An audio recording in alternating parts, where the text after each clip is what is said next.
Niccolò Machiavelli, the ruthless power player who saw morality as weakness. Sun Tzu, the disciplined tactician who believed the greatest victory was one that never needed to be fought. If they clashed, who would outmaneuver the other? Would Machiavelli's cunning betrayals dismantle Sun Tzu's strategy, or would Sun Tzu's foresight make every one of Machiavelli's moves a wasted effort? By the end of this video, you won't just know who would win, you'll discover how their strategies can shape your own life. Because whether you realize it or not, every day is a battle for influence, control, and survival. So, are you ready to master the art of strategy? Let's begin. Number 1. Their core philosophies, power versus harmony. At their core, Niccolò Machiavelli and Sun Tzu had completely different views on power, leadership, and how to achieve success. Machiavelli, in his infamous book The Prince, saw power as something that must be seized, controlled, and most importantly, never taken for granted. He believed morality was a weakness in politics. If a ruler wanted to maintain control, they had to be willing to do whatever was necessary, lying, deceiving, and even instilling fear if it meant keeping their throne. To Machiavelli, power was a game of survival, and only the ruthless could truly hold on to it. Sun Tzu, on the other hand, had a much more fluid and philosophical approach to power. His famous work, The Art of War, emphasized that true victory wasn't just about winning battles, but about avoiding unnecessary conflict altogether. He believed that real power came from balance, wisdom, and patience. Unlike Machiavelli, who thought fear was a necessary tool, Sun Tzu valued discipline and strategic positioning. He didn't believe in brute force for the sake of dominance. He believed in winning with as little effort and risk as possible. So, if you had to choose a leader, which would you prefer? Someone who controls through fear and manipulation, like Machiavelli, or someone who leads through discipline and wisdom, like Sun Tzu? Number 2, how they use deception. Both Machiavelli and Sun Tzu were masters of deception, but the way they used it set them apart. Machiavelli believed that a ruler should manipulate people directly. He argued that leaders should always appear kind, honest, and moral, even if they weren't. The key, he insisted, was making the public believe in your goodness, while secretly doing whatever was necessary to maintain power. To him, deception wasn't just a strategy, it was a way of life. A prince had to be like a fox, cunning and always ready to trick those around him. If people believed you were a benevolent leader, they would follow you willingly, even if the truth was much darker. Sun Tzu, however, saw deception differently. Instead of lying to people directly, he believed in manipulating situations.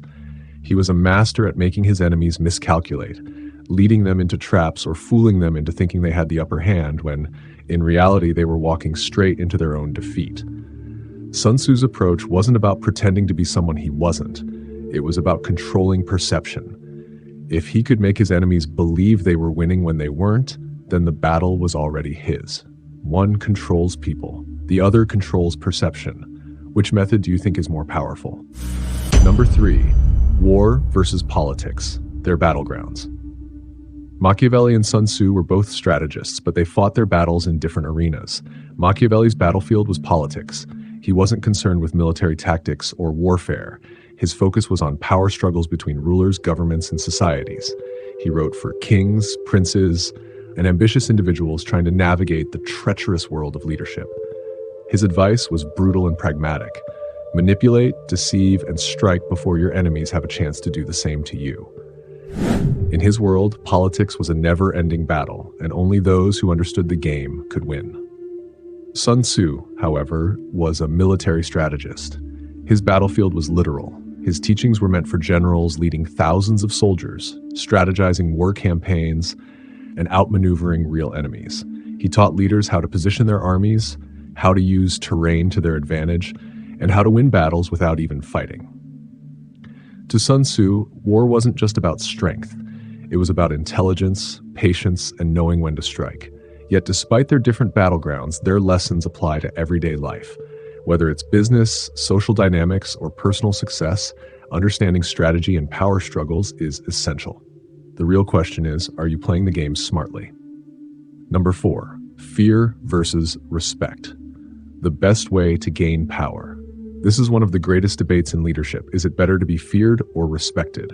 Machiavelli had a clear answer. He famously wrote, "It is better to be feared than loved, if you cannot be both." His reasoning? Fear ensures obedience. People may love you today, but love is fickle. Fear, on the other hand, is reliable. If people are afraid to betray you, they won't dare to act against you.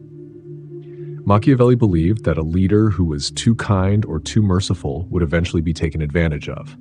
A strong ruler, he argued, must be willing to be ruthless when necessary. Sun Tzu disagreed. He believed that a leader who ruled through fear would eventually be overthrown. Fear creates resentment, and resentment breeds rebellion. A leader who is truly respected, on the other hand, inspires loyalty that lasts. Sun Tzu believed that strength and wisdom commanded respect, and a respected leader had far more power in the long run than one who ruled through fear alone. So which would you rather be? Feared with immediate control, or respected with lasting loyalty? Number 5, strength versus adaptability. Machiavelli and Sun Tzu had opposing views on how a leader should respond to threats and challenges. Machiavelli valued strength. He believed that when opposition arose, a ruler should crush it immediately and decisively. Hesitation, in his eyes, was a fatal weakness. If a ruler saw a threat, they had to eliminate it before it had a chance to grow. He saw power as something that must be actively maintained, not passively defended. Strength and decisiveness were the marks of a true ruler. Sun Tzu, however, saw things differently. He believed that the strongest leaders weren't the ones who crushed their enemies through brute force, but the ones who could adapt to any situation. To Sun Tzu, a rigid leader was a weak leader. The best rulers and generals knew when to fight and when to wait, when to attack and when to retreat. Instead of forcing a battle, he advised waiting for the perfect moment to strike. Victory, he argued, wasn't just about strength, it was about knowing when and how to use it. So, in the end, which is the greater power? The ability to dominate through sheer force, or the ability to adapt and strike at the perfect moment? Number 6, long-term versus short-term thinking. Machiavelli's philosophy revolved around seizing power as quickly as possible. To him, waiting was dangerous. Every moment of hesitation was an opportunity for a rival to strike first. He believed in swift, decisive action, no matter the cost. If that meant betraying allies, manipulating public perception, or using fear to secure control, so be it. In his view, power was not about fairness. It was about who was willing to go further, faster, and with fewer moral constraints. Sun Tzu, on the other hand, played the long game. He understood that true power was not just about immediate dominance, but about ensuring that no one would dare to challenge you in the first place. His approach to strategy was about patience, foresight, and eliminating threats before they could become problems. He believed the best generals won wars without fighting, shaping the battlefield so that their victory was inevitable. So, which approach is superior? Do you think it's smarter to grab power quickly, securing your position before anyone can react?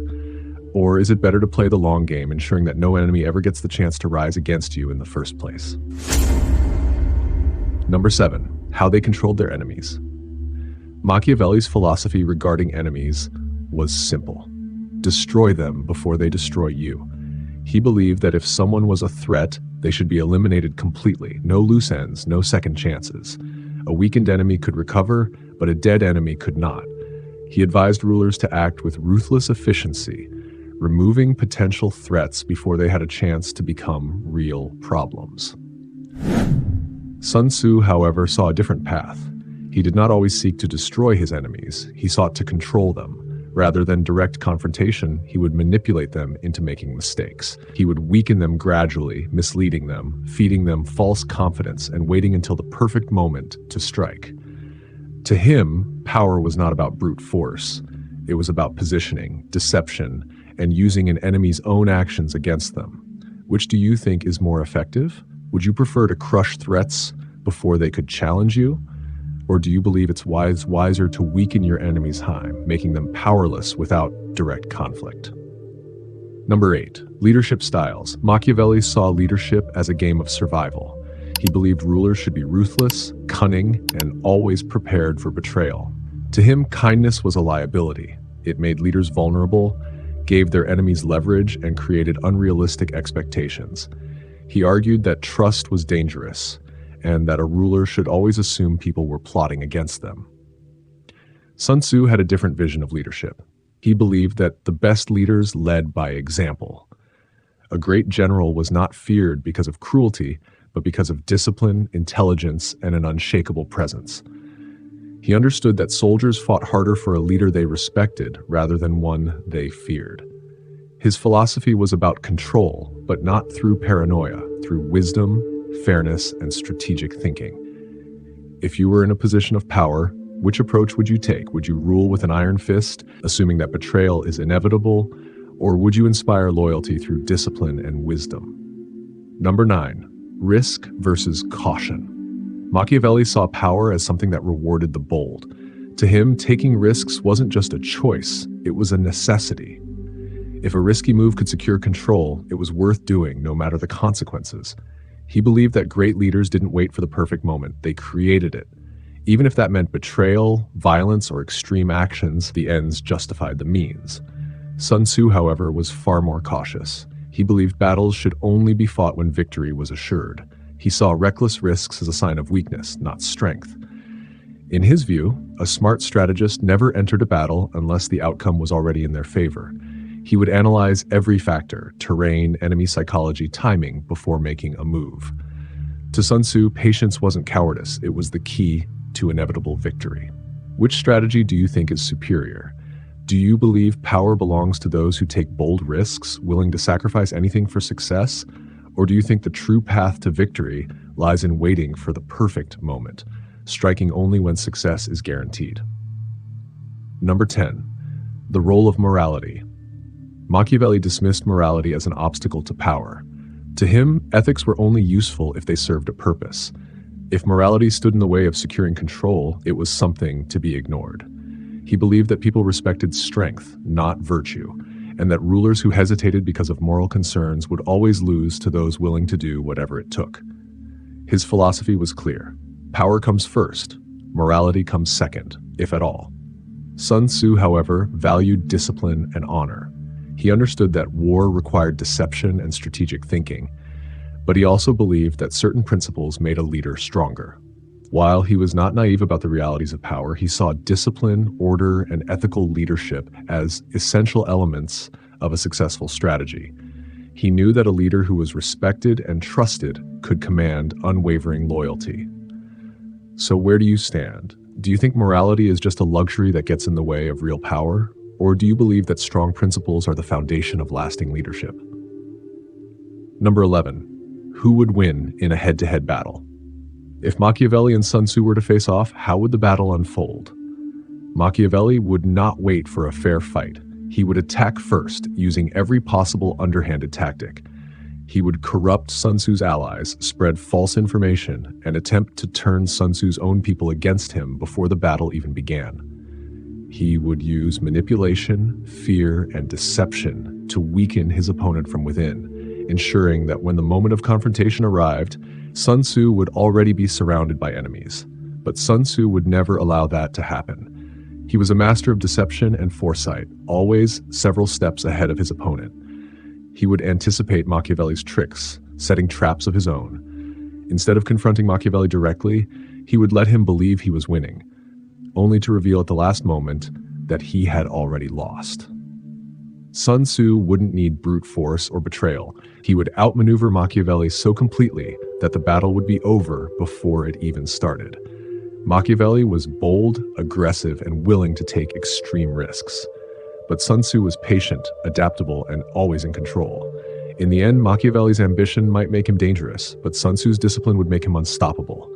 If you had to bet on one of them, who would you choose? Here's the truth. Whether you're drawn to Machiavelli's ruthless drive for power or Sun Tzu's calm, calculated strategy, the key to dominating in life is knowing how to master both. The most powerful people in history didn't rely on just one. They understood when to manipulate and when to lead with wisdom, when to strike and when to wait. And that's what makes them unstoppable. So, who would win in a battle of strategy? Honestly, it's not about that. The real question is, how can you take the best lessons from both Machiavelli and Sun Tzu and apply them to your own life? Imagine the power you could unlock if you learned when to play the game ruthlessly and when to move with precision and patience. Now, I want to know, do you think you're more Machiavellian or more like Sun Tzu? Drop a comment below and let's talk strategy. And hey, if you're hungry for more power moves, check out my full Machiavelli playlist for deeper insights, and don't miss the brand new 48 Laws of Power series I've just launched. You won't want to miss the powerful strategies coming your way. Hit subscribe, tap that bell icon, and get ready to level up your game. This is only the beginning. Trust me, you're about to unlock a whole new level of influence.